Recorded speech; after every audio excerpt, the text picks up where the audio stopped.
Roger refuse de démissionner. Une deuxième rencontre entre Erazonar Mapian et lui a eu lieu ce jour.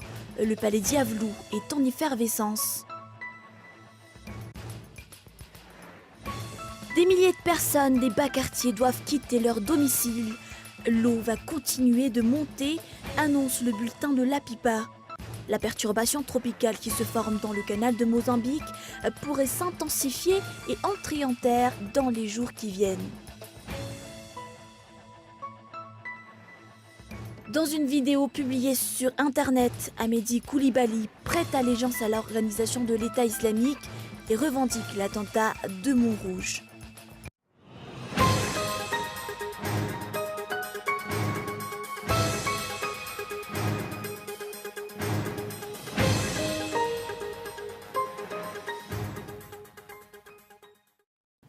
Bonsoir à tous, nouveau rendez-vous de l'information sur Cool TV. Bienvenue si vous nous rejoignez. Cool Roger refuse de démissionner. Une deuxième rencontre entre Erazonar Mapian et lui a eu lieu ce jour. Le palais Diavelou est en effervescence. Pour la KFM, cette situation traduit la faiblesse du régime. Une deuxième rencontre entre Erazonar Mapian et Cool Roger s'est tenue cet après-midi et s'est poursuivie jusque tard dans la soirée. Erazonar Mapian lui aurait demandé de déposer sa démission, mais Cool Roger refuse de quitter Mazoarivo. L'affaire de remaniement a beaucoup circulé depuis samedi. 18 ministres HVM réclameraient la démission du Premier ministre. Il s'agit entre autres de Rivra Koudvao, Ulrika Gentin, Narson Rafidmanan, Olivier Mahafali, Horace Gatien, Von Alarouille, Douas Éléonore, Joanita Ndaimananzari, Maharint Jean de Dieu, Anissé Andjemoussar-Sou, Ney Pachak et Antelme Rimparani. Interviewé ce matin, le ministre de l'Environnement, comme d'autres membres du gouvernement, réfute l'information. Au rythme où vont les choses, le parti HVM du président est en train de se briser. Cool Roger est pourtant membre du bureau permanent. Aujourd'hui, les informations courent également sur une collecte de signatures. 77 signatures ont été recueillies à l'Assemblée nationale pour la modification de l'ordre du jour de la session extraordinaire. Les parlementaires demandent d'y introduire la motion de censure. Éric Rakoutoumink, président national de la KFM, estime que cette situation démontre la faiblesse du régime. Quel pouvoir le Premier ministre détient-il pour se croire inamovible ? Pourquoi Erazonar Mapian ne le limoge-t-il pas directement ? Autant de questions qui demandent de réponses. Toujours dans cette page politique, 13 janvier 2015, la date de demain sera marquée par la deuxième rencontre du sommet des anciens chefs de l'État à Madagascar. Jusqu'ici, tout est flou sur ce qui va se passer. L'ancien président de la transition, Andjradjoel Isra. Par contre, la présence de Zafi Albert ne sera pas tout à fait certaine. C'est un reportage de Zou Rakoutounjin. Le FFKM entrera demain dans la phase de deuxième rencontre des anciens chefs d'État au centre de conférence internationale Ivatu. Des résultats majeurs sur l'effectivité de la réconciliation nationale sont attendus par l'opinion. Le déroulement de la rencontre est également très attendu après tout ce qui s'est passé à Yavlou lors de la cérémonie de présentation de vœux. À titre de rappel, l'ancien président de la transition Andjradjoel et l'ancien chef d'État Zafi Albert n'ont pas pu honorer l'événement. D'après des sources, Andjradjoel sera présent demain au CCI Ivatu. Après évolution de la situation politique dans le pays, tout reste flou sur ce qui va vraiment se passer demain. Pour ce qui est du cas de Zafi Albert, sa présence laisse dubitatif. D'après les informations, son absence à Yavlou aurait été due à des raisons de santé. Face à l'évolution de la conjoncture politique actuelle, le parti Malagas Miramieng réagit. Ce parti conteste la culture de l'impunité dans la mise en œuvre du processus de la réconciliation nationale. Une coalition des 5 partis politiques, à savoir le VP Malagas Miramieng, le Parti Vert, l'ARD, Mapar et Yarekisik, est en cours. Ils se disent prêts à être consultés en cas de remaniement du gouvernement. Cool Roger, les précisions. L'État passe à la vitesse supérieure demain dans la mise en œuvre du processus de réconciliation nationale. Les observateurs espèrent la sortie d'un communiqué à l'issue du sommet des 5 chefs d'État. Le VPM Malagas Miaramieng de son côté attend la réunification de tous les Malagas. Il réfute fermement la culture de l'impunité d'après Saint-Michel.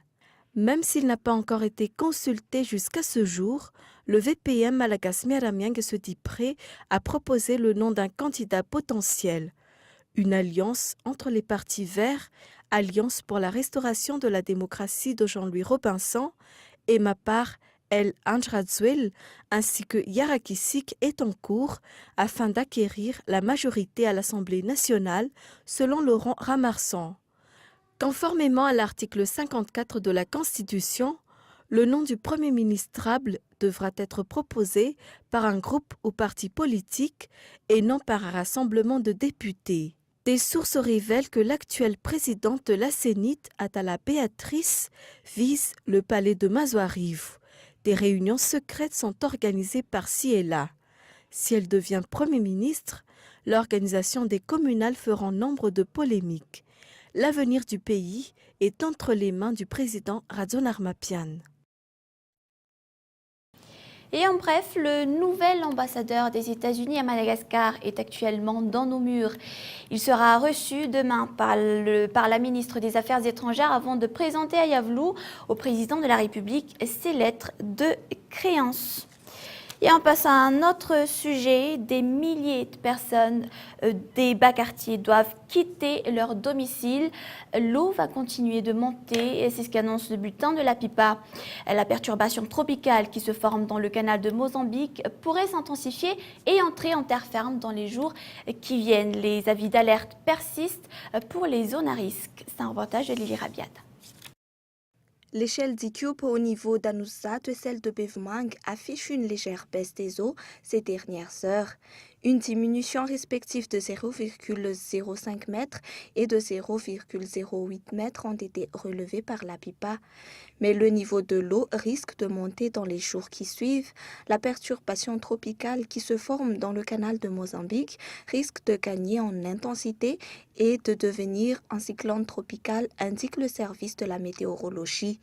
Elle pourra entrer en terre ferme au niveau du côte ouest de Madagascar avec des rafales de vent intenses et des pluies abondantes. Le danger n'est donc pas encore écarté pour les bas quartiers de la ville. La hauteur des eaux remontera à nouveau.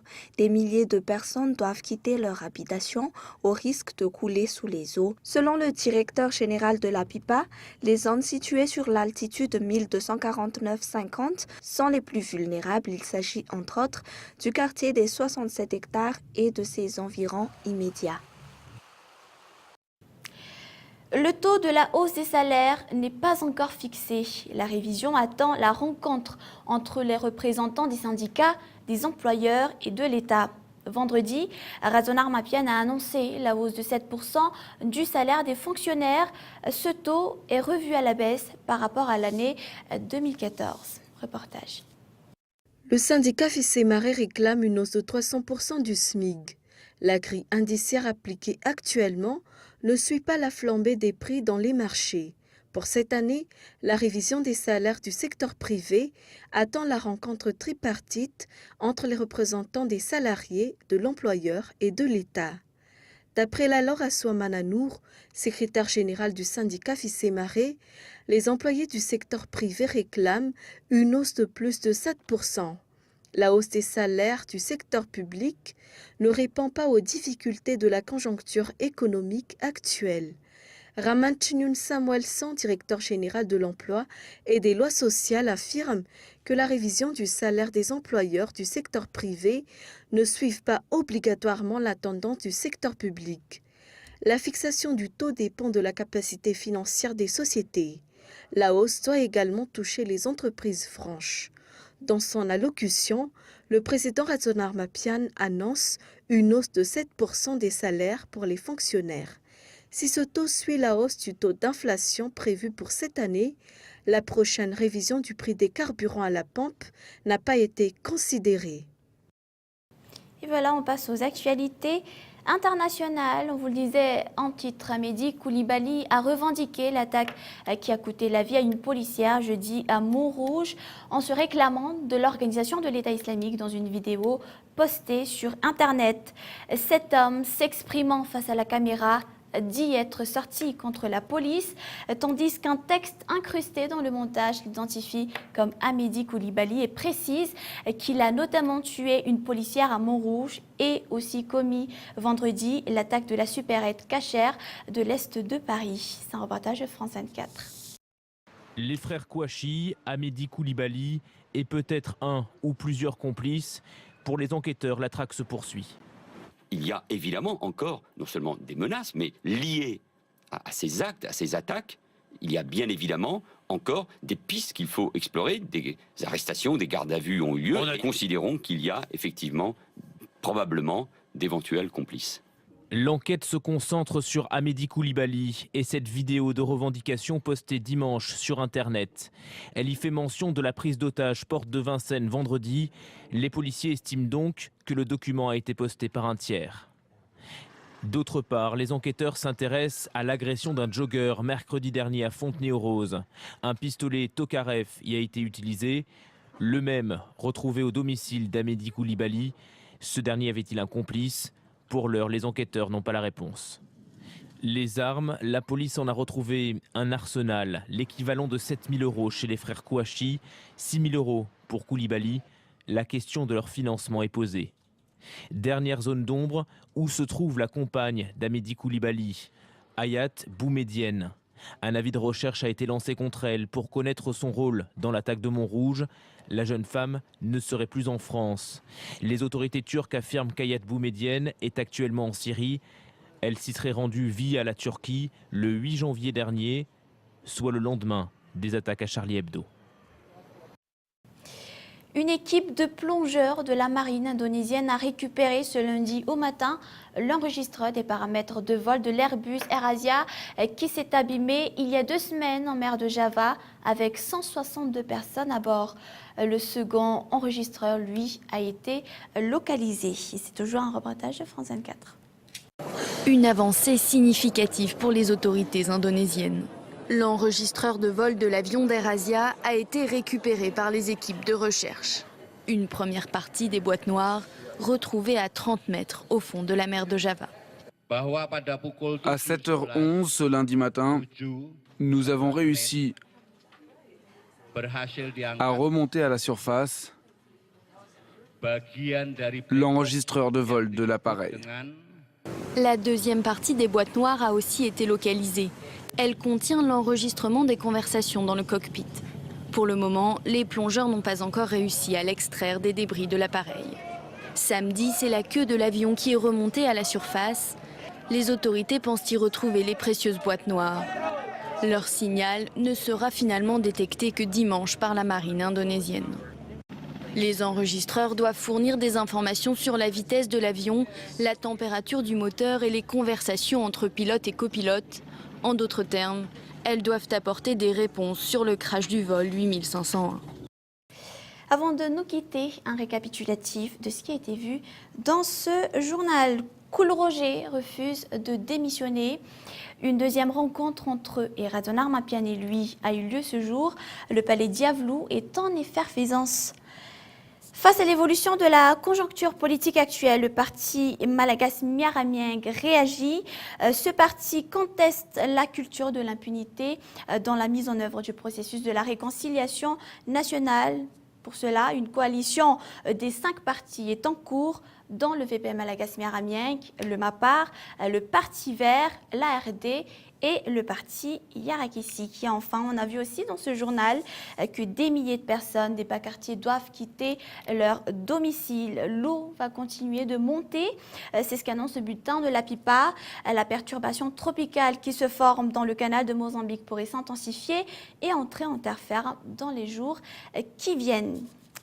Dans un instant, vous allez suivre la série Perception ainsi que 2 films, The Forbidden Kingdom et, tard dans la soirée, Le Seigneur des Anneaux, les 2 tours. Pour revoir ce journal, n'hésitez pas à visiter notre site tv.cool.mg. Voilà pour l'essentiel. Je vous remercie d'être resté avec nous jusqu'à la fin. On se retrouve demain, toujours à partir de 20h45. Excellente soirée à tous. Au revoir.